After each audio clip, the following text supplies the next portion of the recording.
देवरिया जिले में 7 विधानसभा सीटें हैं। 6 पर बीजेपी का कब्जा है और 1 पर समाजवादी पार्टी। लेकिन इस बार जो बुलंदी पर आवाज कायम है वो ये कहकर कि फिर से इस बार क्या बीजेपी जीत पाएगी। बात करने के लिए हमारे साथ हैं जिला अध्यक्ष अंतर्यामी सिंह जी, पुरुषोत्तम सिंह जी हैं कांग्रेस से और साथ ही साथ राजभर साहब हैं समाजवादी पार्टी से।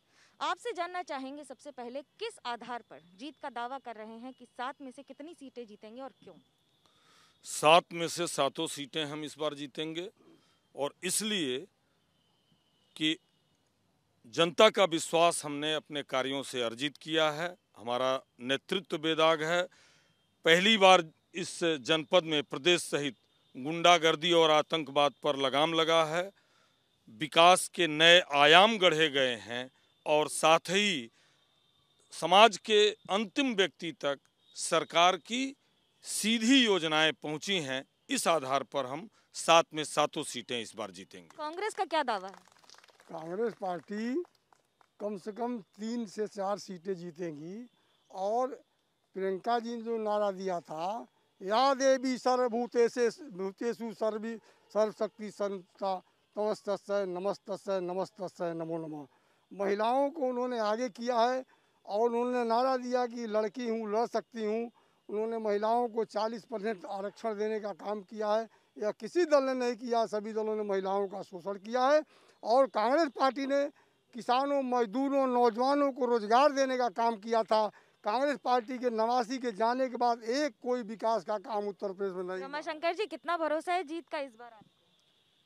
देखिए, 2017 में भारतीय जनता पार्टी गांव-गांव एक नारा दे रही थी जब हमारे नेता माननीय अखिलेश जी मुख्यमंत्री थे कि रोटी पलट दो, एक ही तरफ रहेगी तो जल जाएगी।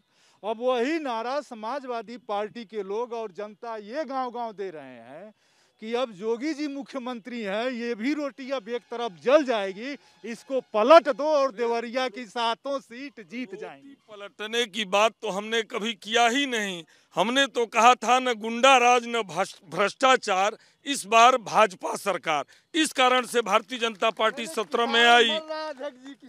अरे कोई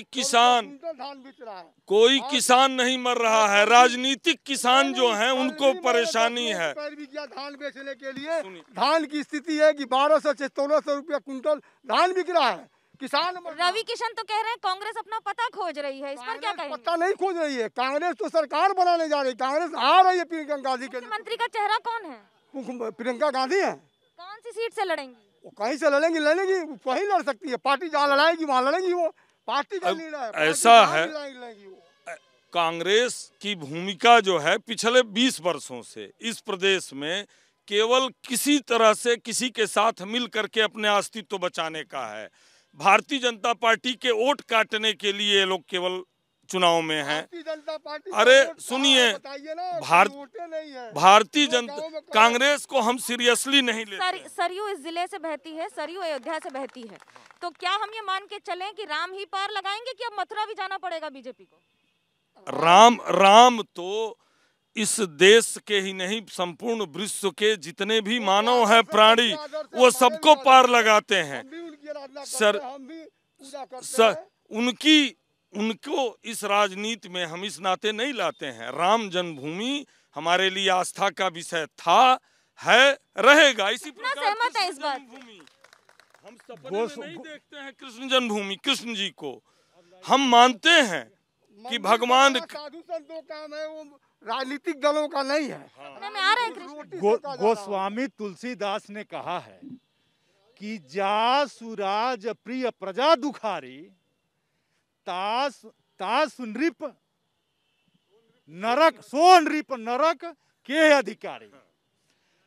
जब से यह सरकार बनी, देश की संपूर्ण जनता दुख में बीती है। सब लोग तबाह हुए हैं।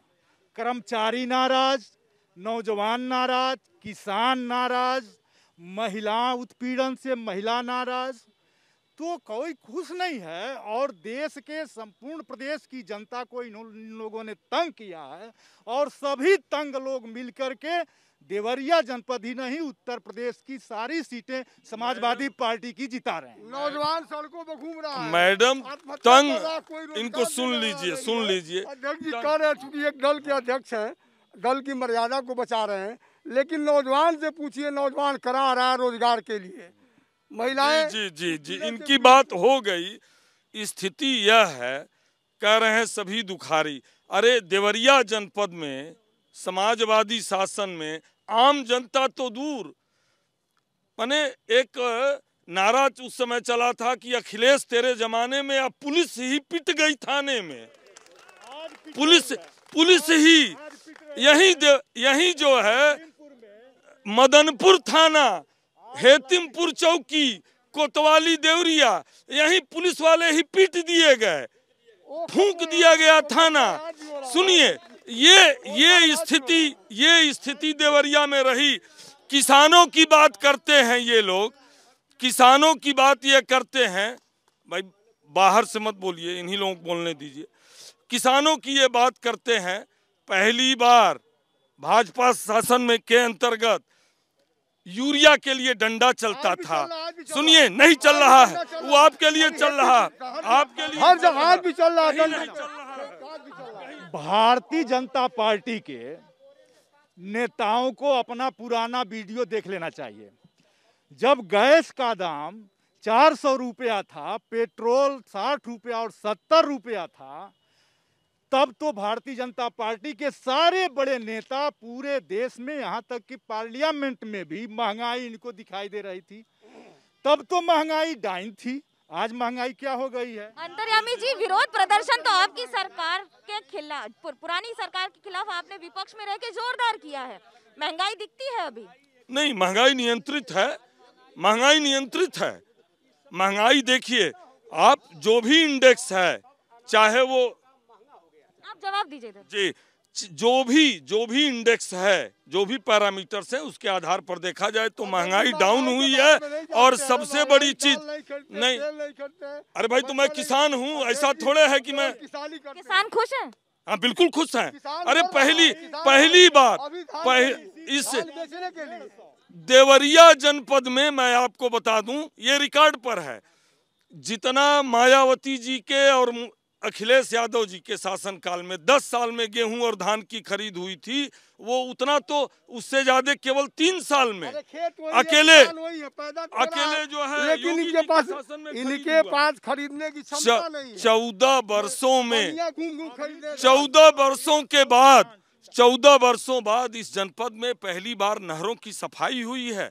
यहाँ जनता कह रही है कि शहर डूब जाता है, जरा सा पानी बरस जाए। जी सही, जनता का इसमें कोई गलत नहीं कह रही। आपकी सरकार है ना? जी वाह, सफाई हुई है, अरे की सफाई हुई, और सांसद जी उसका शिलान्यास कर रहे हैं मट्टी कोड़ने का। कभी ऐसा हुआ नहीं। शिलान्यास करके सरकार निकल जाएगी? जी नहीं, टेल तक पानी पहुंचा है, टेल तक पानी पहुंचा है यहाँ पर।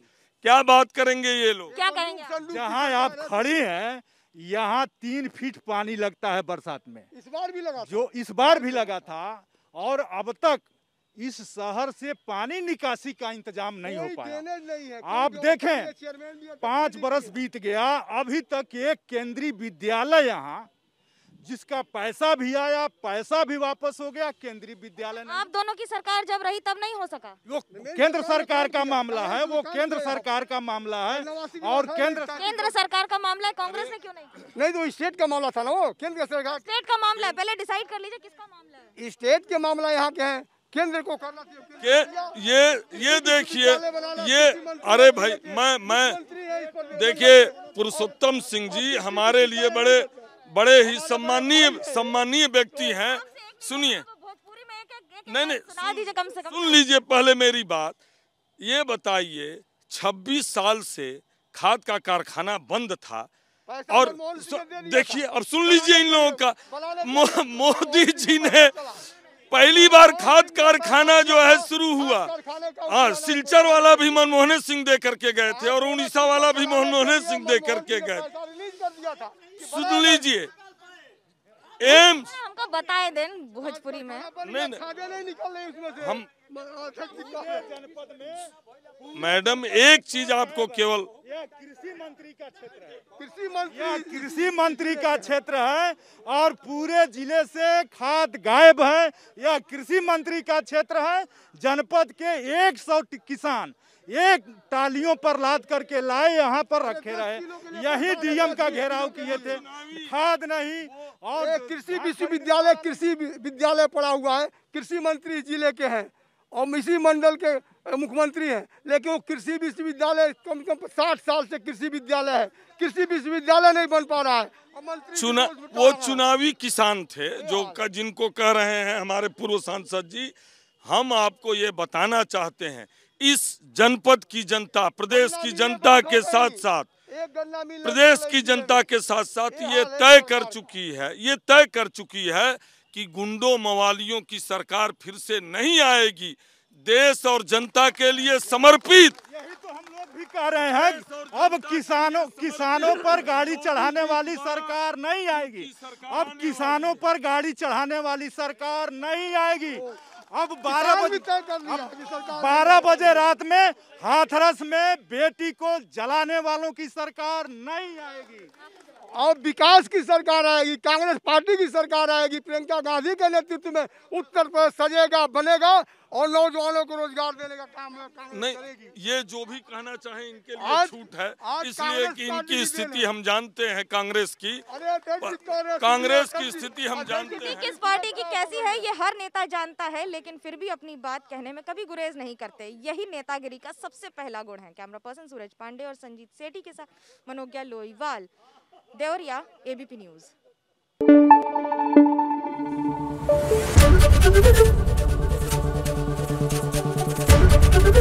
एबीपी न्यूज आपको रखे आगे।